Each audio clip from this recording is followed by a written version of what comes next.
Welcome back to Connecting Conversations with Cohesia Connect. We've been a little bit quiet recently because we've been quite busy, haven't we, Carla? Indeed. Sometimes being quiet and taking a moment, I think, is not necessarily a negative thing. And when we take a break, it's like a week. So I'm not really mad about it. But it's been good to kind of recalibrate. We've done a lot of things on the ground in our spaces, which has been really exciting. Lots of developments in work. We have an exciting thing to announce hopefully very soon. Oh my gosh, maybe. Who knows? I'm just going to let the cat out of the bag and just tell people to expect something. Hey, always be expecting. And I like to keep people on their toes, so I'm not mad about that. True. Yeah. But I guess we wanted to come here and basically have a bit of a chit chat because we also use these conversations as like openers for us and just like how we normally have conversations because I'm going to tell you the honest truth. Whenever Carla and I sit down to do work, we actually spend like half the time just chatting away because Carla chats so much. I like to call it fueling the inspiration. And I feel like those genuine relational moments, like I don't know what everybody else feels, or if you are someone who's a co-founder or you're working with people, I feel that some of the best synergies come from when the relationships are genuine. There's just people that you can gel with.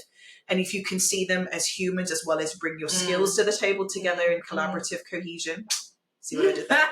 It's actually, I feel some of my best work and productivity and vision just come from that space. I'm not mad about it. I will not regret it. Yeah, no, but she chats a lot.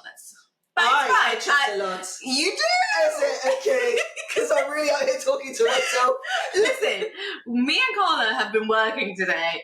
And I just asked her about a trip, and I got the whole like shebang. I give detail. If I am relaying a story to someone, I feel that it is my diligent duty to bring them into the exact moment so that they really participate in it. I'm an inclusive person. That's what's happening. You know what? My dad would love you because 100%. He's like of the mindset of don't bring me half a story. Like. If you're not telling a good story, like I don't know why you're bothering. And I stand by that. Sorry. But needless to say, I do appreciate her conversations. I find them so enlightening, and some of the stuff she tells me, I'm just like, really? And I probably like feed into her. So now we're taking ownership of our part. Great. Waiting for that to happen. I probably like ask too many questions, and she just continues, and I'm just like, what am I feeling?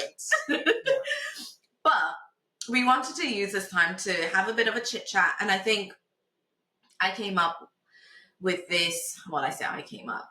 We were thinking about what kind of discussion we want to have in terms of this next topic and what we want to bring to life and kind of share with you all. And one of the things that I've been on a personal journey is like learning when to end things. And I think it's such an important part in life where we think we go on journeys with people, we go to jobs and, you know, we do things and then we get so consumed in the moment or in the journey or whatever it may be, the task, the work, the relationship.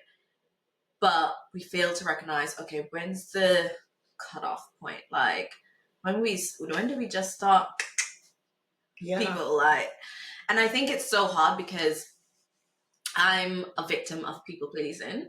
And it's, for me, I find it really hard to tell or to break up kind of a relationship, a friendship, a work situation. And I say this like, just as an example, when I was looking around moving careers to make sure like I can spend more time with Cohesia Connect and building and brainstorming, but also doing something impactful. I was in a job and I was thinking about, do I progress in my career? Do I look for a promotion or do I leave the company entirely? And in that moment, I was so reluctant to leave. Like I applied for like 2 promotions internally. I did apply for an external position, but had no kind of expectation that that was going to be an option. And I went through all of it, got to the last stages of the interviews, everything. And I remember I had a moment, I was thinking to myself, like, what's going to happen if I don't get these? Or would I then leave the company because I'm not satisfied with the work that I'm doing? Or do I stay? Yeah. That's a big question. Do I leave or do I stay? And I was struggling with that idea for quite a while, because at that time I had got the offer from the external opportunity, and I was like, and I'm, as women of faith, as you probably know by now, I prayed about it and I was just like, God, please just close any doors, open any doors. And that's the worst prayer that you can pray in that moment. I'm telling you now, I'm sorry, because by the end of the week on that Friday, both promotions got shut down and I didn't get either of them. And I literally heard from them back to back. It was like, one, unfortunately didn't get it because of so-and-so. And then literally within an hour, the next rejection came, and I'm just like, you got to be kidding me. I was like, Lord, this is not funny. Like, stop playing with me. This is not cool. And then it became the decision, do I leave the company and do I go and explore something completely different that I've never done before, or do I stay? And I kid you not, I cried. It was like the most toughest decision. I remember speaking to a lady who I do consider as my mentor. In fact, I was mentoring her when I was in the organization, and I was like to her, I don't know what I'm going to do. Like, here I'm comfortable. I like the way things are. I'm working from home, all of that stuff. And then to just uproot that and go to a completely new industry that I've never really indulge myself in. I'm just like, this is hard. It was one of the hardest career moves. And in the end, as people know who follow me and who probably hear our stories, like, I did decide to take the leap and leave. But it was really hard, and I had to hone in on my faith and trust God that this was the right decision. But it's not easy when you have to decide. And I hate having to decide whether I should leave something or stay, because in the moment I enjoy the journey, and then when it comes to a point where you either have to break it off, it's almost like the most heartbreaking thing you can do. Just so many people, I think, will probably be able to resonate with that, because when, I think we may have spoken about this before, but generally humans are not really fans of change, are they? And I thought I was a big fan of change. And I think especially this new generation of thinkers, like, we're like, growth mindset, go. Yes, I'm here for the change. I'm here for the grey. I'm here for like the unknown. But in the same breath as well, depending on what's been the attachment to that thing, how much time have I invested there? What have I learned from there? This could, and you've mentioned this already, this is not a principle that we're exclusively applying to, say, a workspace. This could even be about some of the relationships that we find ourselves. I'm still here. I don't know about yourself, but I've had many kind of narratives whereby people say, like, I'm still hanging out with the people that I was with at school. And for some people that might be great, but is that group dragging you in a direction that actually is not edifying, or is not building you up? And you can't be anything different than what they knew when they were in that context where the friendship or the relationship was I call those friends with convenience. But like, it's not an uncommon story. There's this page on social media that I follow. You might have heard of it, called Go Fund Yourself. Yeah. And there's this one narrative of this individual that had put their story forward about a friend who really was so interesting in terms of expected the friend who was writing the story into the page about how she had really become successful. She'd worked really hard. These friends have known each other for a long time. So that loyalty thing was kicking in. Excuse me. And this friend who was getting successful, but the other friend was not, but had expectations that, you know, when it came down to it, if it was a hen do or something, that the more successful friend will automatically pay or cover the cost of the person that was less fortunate. Oh, wow. And it was like this really not nice exception. The friend who was more successful, like, I'm going, apparently like to be generous. Again, you're only hearing the one side of the narrative. Yeah. But I don't think that this tale is something that maybe many can't relate to. And it's got to the point now where I think when it came to like bridal showers and everything, this generous friend, or the more kind of like financially comfortable friend, would do really lovely things for weddings and, you know, as a really good bridesmaid or whatnot. And then when it came to their wedding, then it's like, oh, this is too expensive. Can't we do something else? And I think at one point this person had to pay for her holiday trip because they'd shared accommodation and the friend did not pay her share. And then when they were at a meal on the same time or something like that, and because she took a few chips from the friend's plate, the less fortunate, like financially friend, actually sent her like a charge, like, can you pay me an extra amount of money for what you ate from my plate? And the quarrel, or should I say the issue that the generous friend had written to the GoFundMe page was like, what do I do with this person that's been my friend? And for me, I couldn't help myself. I had to go and comment. I had to do it. I was just like, this is appalling. And I said, firstly, like, and she said, do I just basically walk away, just stop opening my doors and just let it waft off like a ghosting almost scenario? Or do I have conversations and confront it? But she said, I'm reluctant to do that because we're both confrontational people and I don't think that will go well. But I'm like, it's not going well now. And second of all, like, I think for me, my thing would be have the conversations, because at the end of the day, maybe the friends, I called it a poverty mentality. It's actually got a blind spot to it. Yeah.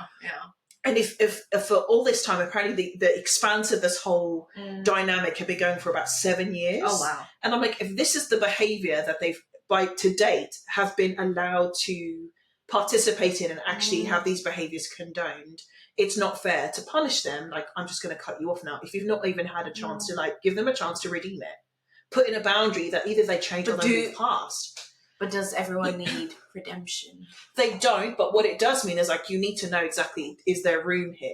But I think if you've allowed this to go on for so long, you've actually made it okay for someone to treat you that way. Yeah, all this to say is about when to leave. And I think it just really made me think of scenarios when we have found ourselves really entrenched, and we were like, but how many times do we give people either the benefit of the doubt? It sounds like the friend is like, but we have this long history together. Okay. There might have been 1 or 2 times where they actually showed up in a good way, but it doesn't sound like that's happening more often than not. And are these the telltale signs? Is there, should I say, a magic formula that we should be following? Is going to be where I was going to go with that question. I don't know. I think, one, it depends on who you are, and it depends on the type of relationship you have with that person. Like, and that's where I ask, like, does everyone need redemption? Because for me, there are definitely people that I think would just naturally fall off. Like, that's not what we're talking about here. We're talking about being the active person in choosing to cut off. To end, and end something. And I think for me, I struggled with that to an extent, because there are some friends that I definitely cut off because of bad behavior and their outlook and, values weren't aligned. And I was very happy to be like, look, I've sent you an explanation. I don't like X, Y, and Z. I think, I don't want to be friends with you, to put it simple. But then there are some people that, like you said, perhaps you've had a longer relationship with them and you've been through things with them and you've got that history, and you're like, but something happened and you just don't know when best to cut it off. And I think for me, that is really hard because of that history, of what you shared. But at the same time, it's like, have they showed up for you in recent years? Like, have they, like, reached out? And I think that it takes two to tango. Like, it shouldn't just be them, or it shouldn't just be yourself. But has there been an active kind of reach out between both parties? And is there any sort of sign of, actually, I realize that X, Y, and Z has happened. Let's resolve it, or let's address it. Yeah. Quite frankly, I'm at this stage in my life where I don't have time to explain things to people. Like, I'm a firm believer, action speaks louder than words. And if I've started to see a certain pattern that I'm not happy with, or I don't align myself with, this sounds really cruel. But I don't see why I should reach out to you and give you an explanation, because quite frankly, I don't even want to have a conversation with you. It must be the worst. Like, and to be honest, I say that because I'm being real authentic and real here. Like, personally, I generally don't have time to explain myself. Like, especially if I've said something before and I've just seen it deteriorate over the years. I don't think I can afford to address it again. Like, you've just basically shown your colors, and you've revealed to me why this is a reason why we should not continue being in a relationship, whatever that may look like. So for me, I'm one of those people that will silently cut you off and like, ah. But I feel like, I don't know, and maybe that's where I think we're living in an era now where people are more like, protect your peace. What do you like? We're so much more conscious about this. There's a conversation about the fact that, do I walk away? Do I have a conversation? Not too long ago, people wouldn't say what was going on, and it would just drift off and no one would really know. And then there's this awkward space and silence. And I think growing up for me, and I think I've changed so much. Now I'm like, no, I'm actually putting down a boundary. Whereas beforehand, maybe I wouldn't. Or I would just be like, well, maybe it will feel better if they left rather than it's going to be me. Because, and even in that mindset, don't ask me where this comes from. Like, just like, maybe it will be felt more by them if I did this cutting off actively. Then I'm not here to reject people, because that comes with a very different tone. And even if the relationship is not equal, and even if the relationship has not been mutually beneficial, I would feel bad about that. But what did that do? The cost for me was actually super high. And then I was dealing with the consequences of that much later on in life. And I'm like, I actually can't do that. On both parts, I've done that person a disservice by not speaking up or putting down boundaries. Like, this is not acceptable to me. You have an expectation of me as your friend, but why is it in return you're not able to fulfill the same? And that might be the case where they don't have what you have to give back, and that's not what I'm saying. But at least the effort to try and meet a need that I don't have, that you have in strength, you should be wanting to look for that, because that's what good friendships do, or good connections do, or good people do when they come. And I'm talking about friendship there, but when we think about just even like, we have a business relationship, like, you know, like, we need to know, like, at the end of the day, I know that you'll communicate where you're at. And I have no expectation that you bring the same skill set as me. Heaven knows that I could never do what you do. And you're like, don't give me a classroom, Carla. But you see, but at the end of the day, like, it's my job. When it comes down to it, I hold us down, and you do the same for all the bits that you do. But the heart posture between us is from an equal space. Like, what do we do to contribute the value there? And that's what I'm really trying to say. And I think nowadays we're becoming more and more aware of, like, if it's not serving both people in a healthy way, why are you there? Because if it's not building, then it's breaking down. And can we afford to waste time like that anymore? And then you get like jealousy either being built up, resentment, animosity, like all those negative things will just continue to build and build and build if you don't find a way of overcoming it. So I guess for me, in recent times, I am one to just sit back and let it die out. Well, I say that to an extent. Some relationships are slightly different, but for me, I genuinely don't have the time to sit down and have a whole long conversation with someone, especially when I've been through it time and time again. I don't have time to repeat myself. And I know that sounds really like strict and direct, but I genuinely don't. But at the same time, I'm also aware that there are some people who, okay, let me take it back.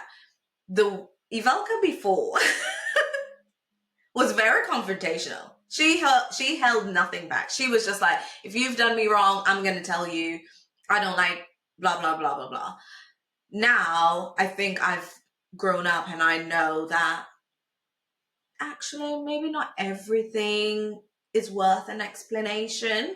You know, some things might be, you know, conducive to that, but not everything requires it. So I guess even when we're trying to decipher, do I stay and do I leave, we're also deciphering, should I say what I'm doing? Like, who do you talk to? Do you talk to the person and tell them, like, look, I don't like X, Y, and Z, or I found that so-and-so doesn't align with me anymore.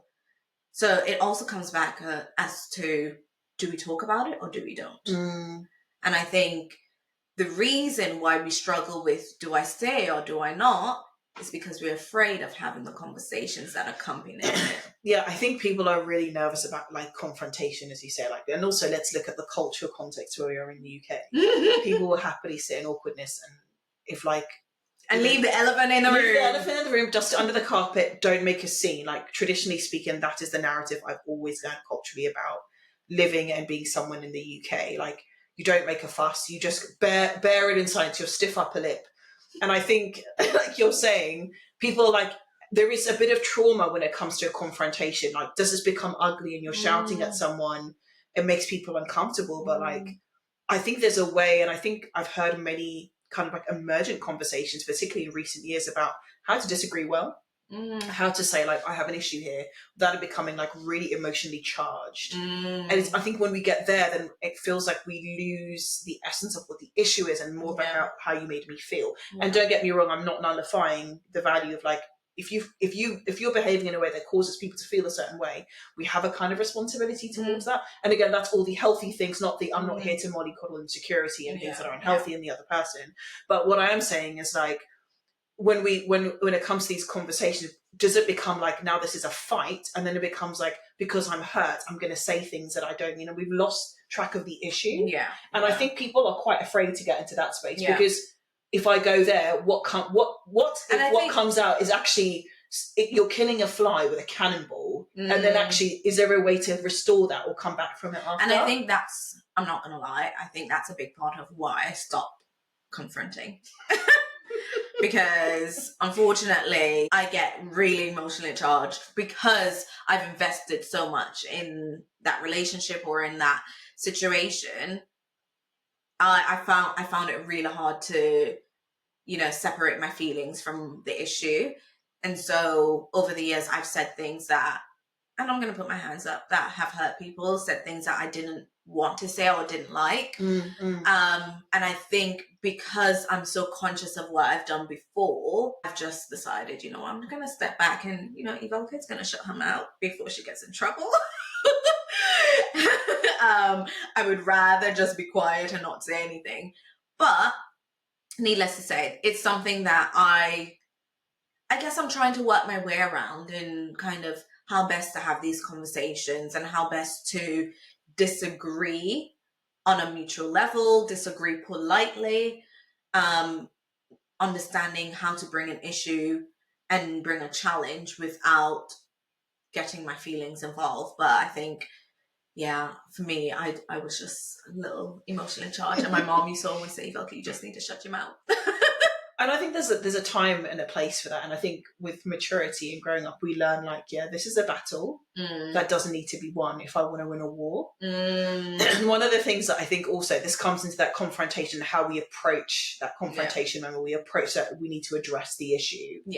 Is like, my husband will say to me, like, there's many ways to skin a cat. Like, what's the impact and what do you want to come out from this interaction? Because if you want to do that, you need to think about how you're going to go and approach it. And I think like I'm 40 now. Only now I'm beginning to kind of learn that tool. So like the rest of the world, I feel like I'm just there trying to find my way with that and grow in that and learn that. Because rather than, if I look back at some of these connections, relationships that we're talking about, where I didn't stand up for myself or I didn't draw the right boundary, I did the other people a disservice. Actually, if I had said what was happening, would that actually not have been part of my job? Because I do think there is purpose to relationships. And if this was a lesson they needed to learn and it was going to be through their relationship with me, and I actually removed that opportunity, I'm kind of responsible for that a little bit as well. And I do look back and I think, if I'd learned about what do I want to come out from this, there are some things that like this person or this relationship is actually just a liability in so many ways. Like it's only going downward. They've made it clear, like you said, where their heart and their attitude, and they are not changing, and they're not open to growth. They're not open to something healthy. Like I will cut my losses there. I don't even have to explain it, and I can. It's just clearly we're not like we're in a different kind of space together. That's okay. I can respect you. I can like you, but you don't have that intimate space in proximity to me like I would someone that I can trust, and I feel brings that kind of equal value. But there are other people like actually those people probably could have been more value to my life if I'd given that opportunity the right chance by actually having that conversation. Yeah. But doing it in a way that's not like, I'm just going to give you how angry I am at you, and then it ended there. And that's what I was afraid of. Yeah. And I think that's a really, really big thing to kind of think about. Like, if you have these scenarios in your life, what is the outcome that you want from that interaction? Yeah. And if this could be salvaged, could you still see there's value in what that person or that relationship can bring to you? And is it worth, like, maybe it's time to put your big girl pants on and start, like, behaving like an adult and having really good conversations? It doesn't mean we have to be emotionally charged. We can say the truth. You can still say it in love. And you can say it in a way that's constructive, like, I care more about and respect you as a person in our relationship, but if this continues, can you identify that this is not going to work moving forward? And give that person a chance to say, I'm tapping out, or actually, thank you for that. That is a blind spot for me. But I appreciate that you're willing to tell me so we could move on together. Yeah. You need to make that choice, I guess. And you get it's actually quite empowering. So even if you feel like you're victimized in the situation, you have a chance to change that. Yeah. No, that's so true. And I think with one of my friendships that I did cut off, I did do that because there were some things that I think they could have learned from in that moment, like the way you treat people, the way in which you do things and how you did it. You didn't take in consideration the impact that could have on someone else. 100%. And I think in situations like that, it is a learning curve. You know, you are bringing people along to recognize where they fall short, and hopefully they don't repeat those same behaviors in the next relationship or in the next interaction or situation that they have with other people. But I also do think people should just be grown up enough to know that they went wrong. But this is the thing, like, do you think that's a fair expectation? Because if someone has had, like, really negative models, like, family nurturing environment and what their experience is going to really contribute to how they are in that moment.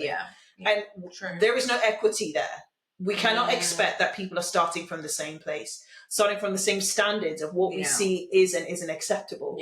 That is a whole, probably another conversation. But, like, what you're saying is, like, but we have a part that either we can allow people to either we belong to that process of bringing people to a different standard. That's not to say that we are, but we can say, I'm aspiring for more. Do you want to go with me? Or we're just like, they should know better and then move on. But but how would they? Yeah, no, that's so true. And I think because my mom used to always say, like, you know better, do better. And I'm just like, what does that mean? And I think because I was filled with that mindset and growing up in the household that I did, it was always like, you should know this, like, you should know better. And I think we take it for granted in some households that we are raised in a very privileged household, that we do know the difference between right or wrong, or how to treat others and how to interact with others. And I grew up with that sense of everyone knew that. And I myself was really biased and blinded by the fact that not everyone was aware of it. And it wasn't until I moved to the UK, really, where I was just like, oh crap. People are really raised differently out here. I'm just like, are they still human? Are they still human? I'm joking. I love, you know, the different cultures and, you know, different things. But it was, for me, it was such an eye-opener because I'm just like, okay. And I think still, and you know me, like, I'm a firm believer if people can make progress and people can, you know, grow and do better in whatever way they can. And I'm one of those people that wants to push people towards that. And I probably do that in a tough love kind of way, which not everyone is receptive. And I'm learning that because my sister, oh my goodness. If she's listening to this podcast, like, you've got every right to file official complaints. Like, we grew up in the same household, but she definitely gives me a run for my money, I tell you that. Very different kind of mindset and mentality, but it was, it's just very different in terms of what people recognize as their truth and how they act out in that truth. Right.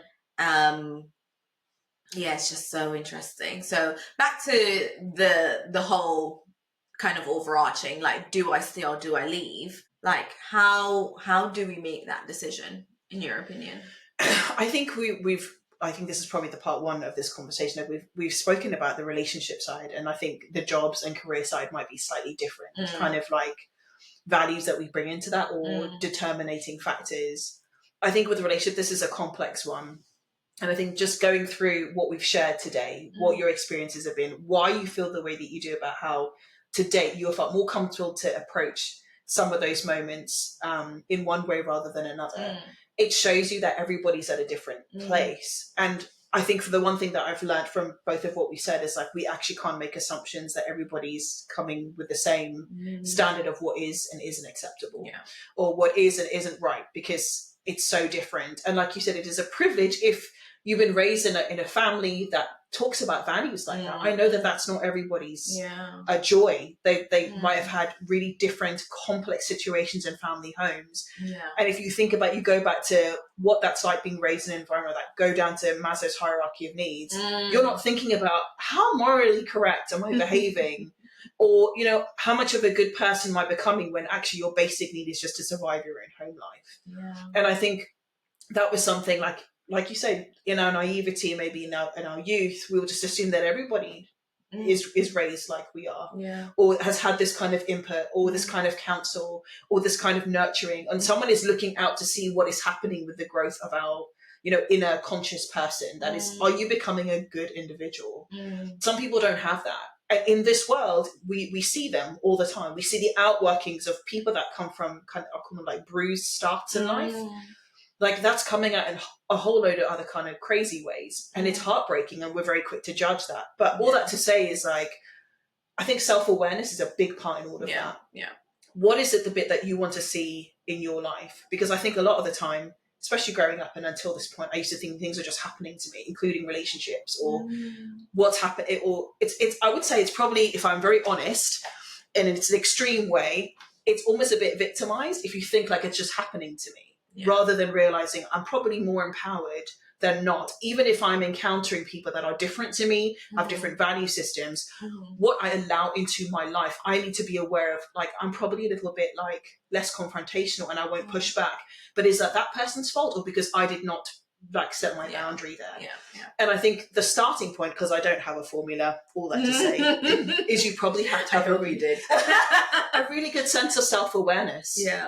And really, like, what are you willing to ensure for your life that you are going to be happy to put up with, or happy to align yourself with? Because whether we like it or not, relationships are currency. They're either going to bring value to your life, or they're not going to. And that's complex when it's things like family. That's another conversation. But in terms of the relationships that we choose to be in, which is how we started this conversation, I think a lot of that determining factor is empowered by the choices you want to make and how you want that to look like. No, it's definitely food for thought. And I think when we think about, do I stay and do I leave, especially like going back to my example earlier when I talked about the career decision to leave my job at the time, it all boiled down as to what impact do I want to have? One, where do I best feel like I aligned? And also considering my future self, like, what do I want my future to look like? And who's going to help me be on that journey and carry me on that journey? And I think by identifying those things and, you know, sitting down, thinking about it, creating your pros and cons list, if you have to, visualizing it, helps to make the decision a lot easier. For me, I literally trusted God and my faith in making the right decision, and I think it has paid off in the best way possible. But sometimes, you know, when you are making that decision and you do go with a certain decision, it could be the wrong decision too. So we just need to be very mindful. We just need to take care of ourselves and not rush into something. Like, if you need to take a few days, a few weeks, a few months, just to really figure it out, like, you know, with a job situation, it's a little bit more time sensitive because you have to give people an answer. True. But we can talk about, even when people think, should I make a complete career shift? And I think that would be like months, or I'm really thinking about what is the right move for me. And why do you feel like you need to make this decision now? Like, what has triggered you to even consider the thought of, should I stay or should I leave? Because when you start to decipher, actually, why am I staying or why am I leaving? You already know the answer deep down because you've even started thinking about it. And the reason why I feel that is because when I was thinking about moving careers and industries, I wasn't feeling satisfied in my job. I didn't feel fulfilled enough. So I knew deep down that that's not what I wanted to do. So deep down I knew, but I decided, like, I'm going to give myself different options. And here's me thinking that I would have at least had 2 out of the 3 offers. My naivety. But the option to go was staring me dead in the face. It's just that I didn't want to accept that decision and what that. And I think with good reason, that's a frightening prospect of like, I have to take care of myself. What does that look like? I think when I was talking about the career element and I shifted from leaving teaching and education, I'm trying to think about all of the things I considered as to why I made that move. And like, I've not looked back since leaving. I think that says volumes about that. But also breaking down, watching others in the similar field, why they chose to stay. And they were feeling equally as pressured. They were feeling, I would say, equally, if not more burnt out, because it actually been running longer in the industry than I had. And also there's a very strange sense. And I think this might be a generational thing, or this might just be a cultural thing amongst those that may have been practicing within the education sector. But there's a very strong, and again, this is a specific part of the education sector. This is not a one size that fits all. This is kind of the predominant space that I was in, was there was this very strange expectation that it was okay for your benevolence to be exploited. So people don't get into teaching because they think, oh, this is a fantastic career, it's going to make me loads of money. Yeah. You go into it because, if you're really honest, the real deal teachers is because they have a really noble aspiration to influence and leave something impactful behind. And I think to this day, that's probably still one of the most noble whys that anybody could decide to commit not only their life, their resources, and their time, day in and day out, in sometimes a very thankless job, to that. It's not just a job, that is a vocation. But then why leave, right? Yeah. But if you think about what I've just said and how I dressed that up, for some people, I'm speaking about teaching, but others feel similar about the jobs that they do and different career spaces. Like they trigger different, similar kind of motivation. And at the end of the day, that was not enough for me personally, for my physical well-being, my mental well-being. I did not feel protected in that space. And it somehow they had condoned and accepted a culture that was unsaid but happened every single day, that a simple thank you should be enough for you to turn up, take that same abuse, take that same level of expectation, and accept that this is your lot and we will pay you so little for it. And it's hard that's a psychological impact that's happening there. That's not actually normal in my view.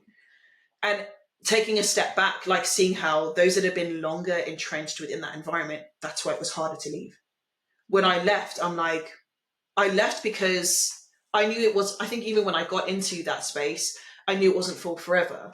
But my why disappeared really quickly underneath all of the red tape, all of the expectations of what a teacher is supposed to do. So much disrespect and a lack of regard for a teacher's sacrifice in a day.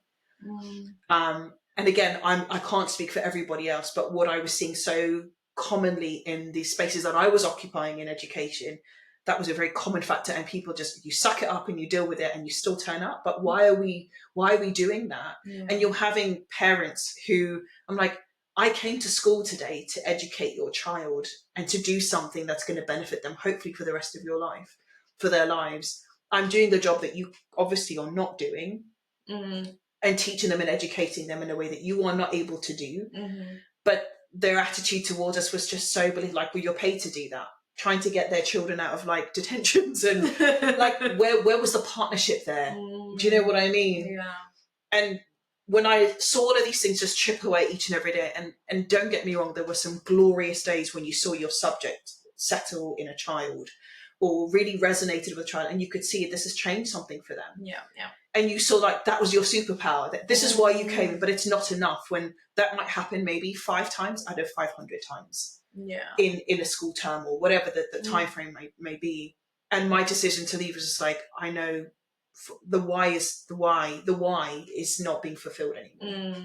Or it's there, but it's not enough. It's not sufficient to keep me going because the sacrifice and the cost is too much. And maybe that's one of the things, or the pointers we want to talk about in this career decision, or when it comes to making the choice to leave. Like, the why is the most important thing that will get you up in the morning, because we all know that life's going to be tough. You're going to have challenges. No matter what your dream is, it's going to come with stuff. But if the why is strong enough, those things are just, it's a means to the end. But if that's what becomes the actual residential place of where you sit every single day, then that why gets disappeared. And if it's not there anymore, then it probably is time to make some kind of difference or action to move in a different direction. Oh, wow. Sorry, you did start to talk a lot. You did warn them. No apology for that. But I think this has been quite a fulfilling discussion because, and I hope it sparks some encouragement, some empowerment for our audience listening, because...